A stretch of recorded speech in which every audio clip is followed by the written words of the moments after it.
জাহিদুল চোখ বন্ধ করে বসেছিল জিসানের ঘরে। চারদিকে ছড়িয়ে রাখা ছিল কালো সুতোর জাল, ধূপের ধোঁয়া, আর কয়েকটি অজানা প্রতীক আঁকা তাবিজ। তার কণ্ঠে ধীরে ধীরে উচ্চারিত হচ্ছিল এক অদ্ভুত মন্ত্র, অগ্নি ও বাতাসের নামে, আত্মার নাম প্রকাশ করো। হঠাৎ বাতাস থেমে যায়, ধূপ নিভে যায়, ঘরের ভেতর এক বিকট ঠান্ডা ছড়িয়ে পড়ে। আর তারপর আয়নার ভেতরে ফুটে ওঠে এক অদ্ভুত চেহারা, চোখ দুইটা রক্ত লাল, চুল এলোমেলো, আর মুখে এক বিকৃত হাসি। জিসান ঘাবড়ে ওঠে, কিন্তু জাহিদুল স্থির। নাম বলো, কে তুমি? জাহিদুল চিৎকার করে ওঠে।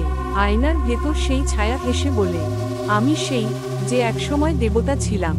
এখন আমি শুধু নাফেরাস। সাবরিনা কাপা গলায় বলে, নাফেরাস? এই নাম কোথাও শুনিনি। জাহিদুল থমকে যায়, তারপর ধীরে ধীরে বলে, নাফেরাস ছিল প্রাচীন মিশরের এক আত্মবলিদানকারী পুরোহিত।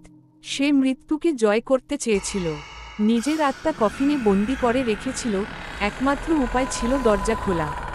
আর তুমি, জিসান, সেই দরজা খুলে দিয়েছ। জিসানের শ্বাস আটকে আসে। তাহলে কি এখন ও আমার শরীর চায়?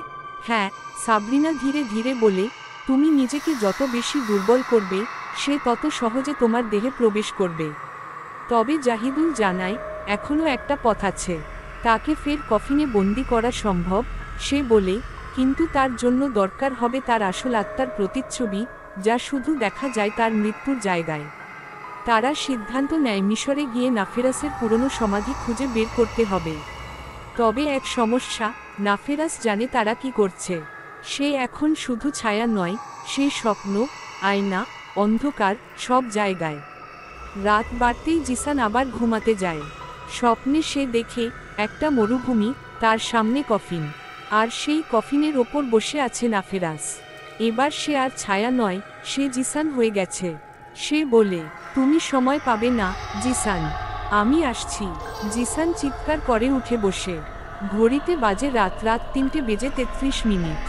দেয়ালের আয়না এবার আর তার প্রতিবিম্ব নেই। চলবে ভয়ঙ্কর কফিন। লেখক শহীদুল ইসলাম সাইম জিসান।